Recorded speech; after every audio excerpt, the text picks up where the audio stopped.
दोस्तों, इस वीडियो में हम चालाक मुर्गे और गीदड़ की कहानी शेयर कर रहे हैं।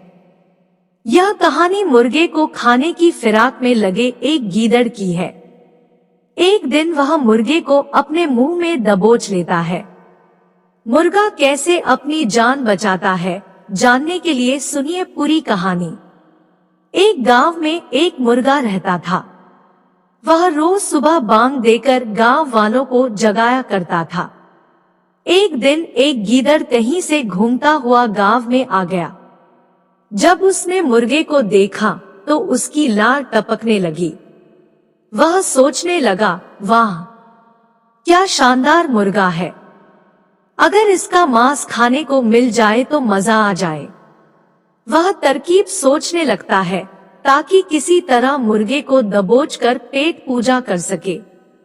उसने मुर्गे को बहला फुसला कर अपने काबू में करने का निश्चय किया और उसके पास पहुंचकर बोला, मित्र, मैं तुम्हारी आवाज सुनकर तुम्हारे पास आया हूँ।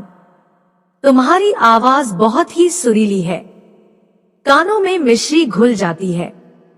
मन करता है दिन भर सुनता रहूं। क्या तुम एक बार मुझे अपनी सुरीली आवाज सुनाओगे? मुर्गे की कभी किसी ने इतनी प्रशंसा नहीं की थी। वह गीदड़ की बात सुनकर मुर्गा खुशी से फूला नहीं समाया और उसे अपनी आवाज सुनाने के लिए जोर जोर से कुकड़ुकू करने लगा। गीदड़ इसी फिराक में था। उसके देखा कि मुर्गे का ध्यान उसकी ओर नहीं है, इसलिए अवसर पाकर उसने मुर्गे को अपने मुंह में दबा लिया और जंगल की ओर भागने लगा। जब वह जंगल की ओर भाग रहा था, उस समय गांव वालों की दृष्टि उस पर पड़ गई। वे लाठी लेकर उसे मारने के लिए दौड़े। गीदड़ डर के मारे और तेजी से भागने लगा। मुर्गा अब तक उसके मुंह में दबा था। तब तक उसने उसके चंगुल से बचकर निकलने का एक उपाय सोच लिया था। वह भागते हुए गीदड़ से बोला, देखो गीदड़ भाई, ये गांव वाले मेरे कारण तुम्हारा पीछा कर रहे हैं।